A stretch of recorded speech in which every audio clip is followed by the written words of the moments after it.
Good afternoon, everyone. Welcome back. I am going to do a second round of demos today, also involving slab, but this time you're going to make a three-dimensional object. Now, just a reminder from before, objects you need before you get started. You'll need clay, 2 canvases, and a rib. But some new things that you're using this time are a template. Mine is just a piece of paper folded in half. One of these new dart tabs, and this is called a fettling knife, but you can also just think of it as a sharp tool. So again, from yesterday, when we're setting up, we need to make sure that our clay has a ramp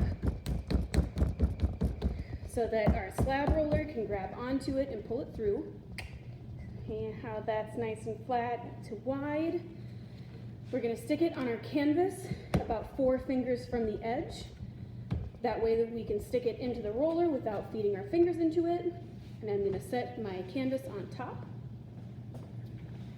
Now for this thing that we're making today, this darted textured slab mug, I'm going to adjust the gauge so that it's between the 1/4 inch mark and that line above it. So it goes 0, unmarked line, 1/4 inch line. And I want you to go between that unmarked line and the 1/4 inch. This will make the slab a little bit thinner and a little bit easier to handle when making something three-dimensional.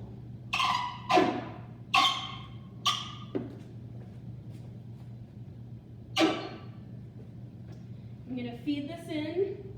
I'm not going to stick my fingers in. I'm going to grab the canvas from this side and I'm going to roll it through. You can go pretty quickly. The important thing is to just keep it at an even speed. Rotate 90 degrees, grab the canvas, run it back through. Leave my extra canvas over here for the next person, bring it to my spot. I'm going to use my rib to compress the surface down over this whole thing, making sure to go back and forth, corner to corner. We're just trying to make sure that we compress those clay particles back together and have it ready for use. Don't forget to flip it over and do this on the back side as well.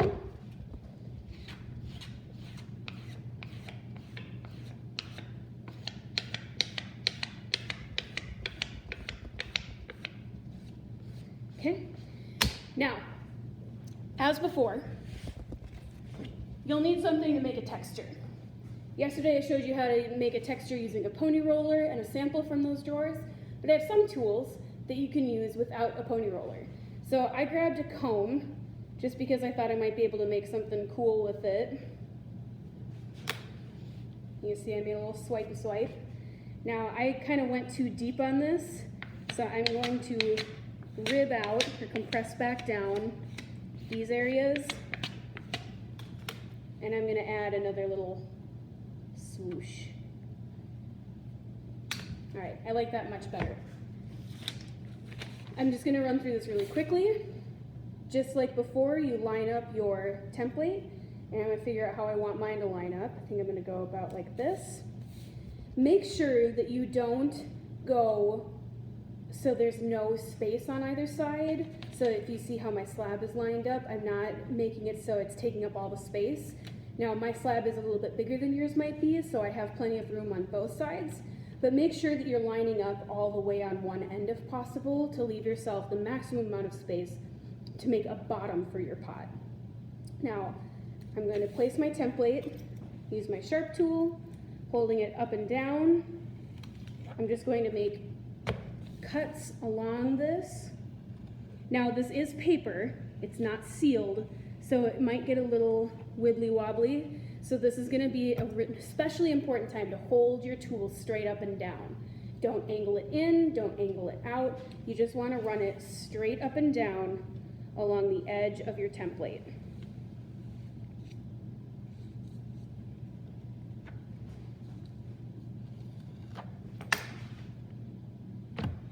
Okay, so now I have this even slab. One of our new terms for this unit is called beveling. It's a term used in woodworking, in building, and in ceramics. If you are holding this straight up and down, that's 90 degrees. If you're holding it straight side to side, that's 0 degrees. If you hold it halfway between, that's 45. So I don't want to go straight down, and I don't want to go straight across, but I want to go from the top down to the bottom left corner this way. And I'm going to go all the way through and gently pull my knife through. Don't just saw into it. Go all the way down and then pull out. That'll help prevent it from ripping, and it'll give you a cleaner edge. Now I'm also going to do the same thing for this side. I'm going to flip it over so that I have the same angle the next time.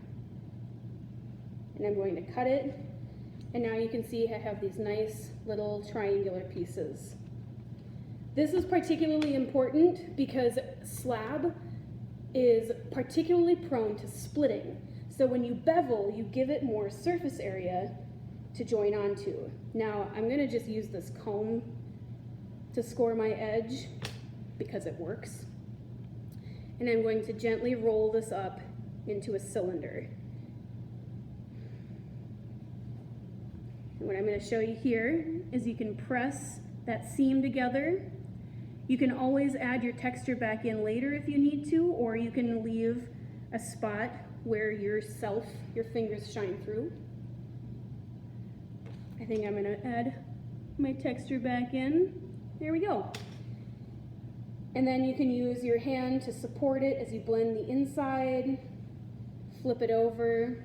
You're supporting with the rounded part of your hand, okay? Using this part of your palm becomes very pointy and your fingers become very pointy, but you can curve them and make a strong support. This can help make your cylinder more even. Now, from here, I'm going to decide which side I want to be up and which side I want to be down. And I think I want this to be my top, so this is going to go on the table. Now, if you remember from our terms, we've also got these things called darts, and that's what this little plastic tab is for. What I'm going to do is make 2 marks. I'm going to hold my fettling knife straight across, so holding your knife at 12 6, I'm just going to make a tiny, tiny little mark. Hopefully you can see this. And then I'm going to turn it so those marks are at 9 3, and I'm going to make another mark, again, holding it straight out, straight across, at 12 6. This is where this part comes in. This is meant to make your darts even all the way around. Now, I'm going to line up this center line with that line I made on the top. And I'm going to do the deepest dart.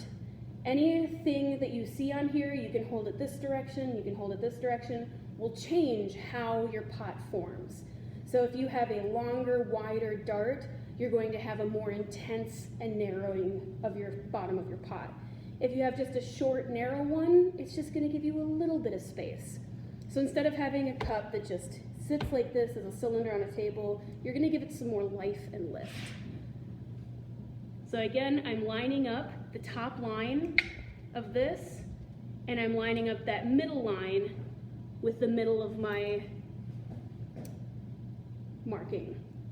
Now, you can just press this on there and use your fettling knife to cut down next to this piece. Now, hopefully I can make this make sense. This may or may not work, but I'm going to bevel cut this edge at the same time. So I'm drawing my knife through, and I'm going to bevel cut at the same angle on the other side. So now I have this perfect little triangle of clay that has a weird edge to it. I really hope you can see this. And I have this triangle made in here. I'm going to score my edges and push it together.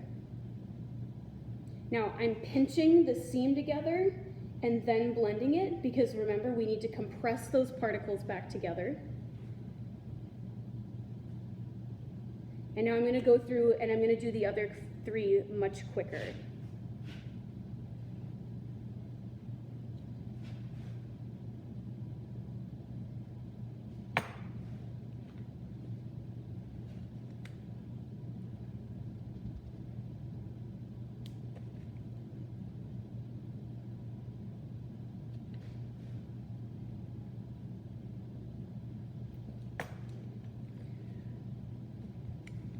I won't speed this video up for you guys. If you want to change your playback speed, you can, but I would rather have you guys see how long it takes me to do this, just so you're not feeling overwhelmed and underperforming if you can't do it as fast as the video shows. So this is showing you real time the speed that this project takes. Now, I did all 3 of these at once because then I can just come in, push these all together, and blend them one at a time. I'm also blending the inside while I'm at it, but if you remember from our coil unit, the wooden modeling tools do an excellent job of reaching hard to reach places.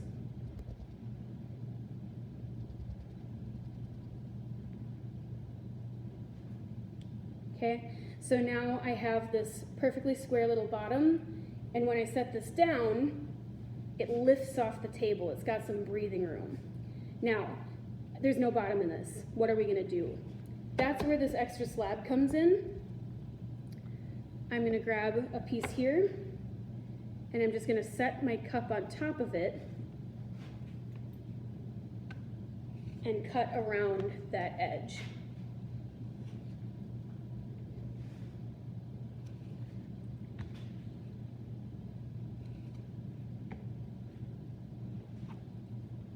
Now, I'm not leaving a whole lot of room around it because I don't want extra clay.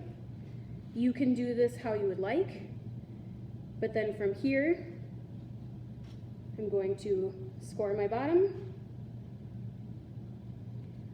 score this,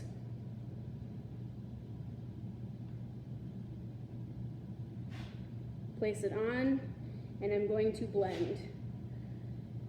A lot of people tend to like when finger marks are visible in pots because it gives you a little bit of a glimpse of the person who made it. Sometimes I like it, sometimes I don't, so I might leave those marks. Otherwise, again, we have the tools, we have the techniques to smooth those away.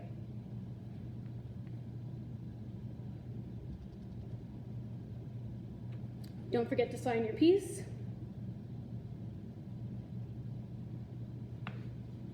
And you can stop watching here if you don't want a good cup. If you want a better cup, remember what we say about these edges getting super sharp.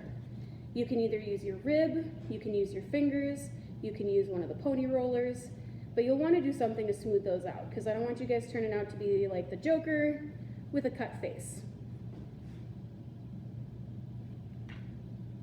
You can smooth it, press it down. You can alter your lip, and I can show you how to do that later. But here's the point where you're going to squeeze around it and make it what it needs to be. Now, I also forgot to blend in my bottom, so I'm just using my fettling knife to press in and down to blend the inside together. It's just pushing those pieces in. Now, this is a perfectly good cup if you want to stop here. Otherwise, keep watching if you want to see how to make a handle.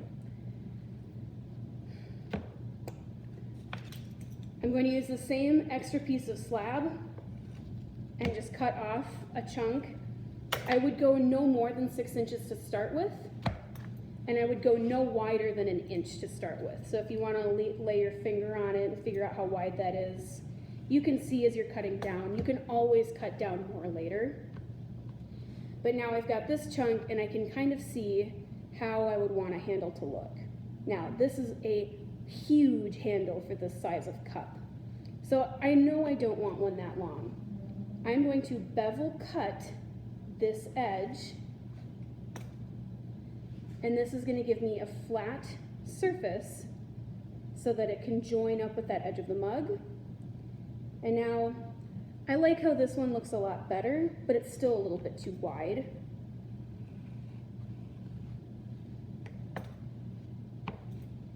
And I'm going to do this same angle down here. So I'm going to hold this like this, and don't do this yourself because this is going to make it messy and hard. But now you should be able to see how this angle matches this one, and that matches the edge of the cup. I'm going to score. Not that way, you dirty perverts. I know I want this to come out like an ear.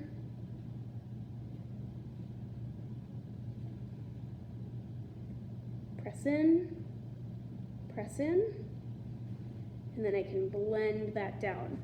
Now, your handle might crack, especially if there's texture in it, so you might need to compress it back down. Add your texture back in if you like. And don't forget to smooth these corners. All you need to do is run your fingers over them. But now this is the part where we talk about positive and negative space. The positive space is where the pot is, and the negative space is where the pot isn't. So this negative space here contrasts with the positive space that is the pot overall. Now, again, this is a really big handle. I should have cut it down a little bit more, but that's all I have for you today.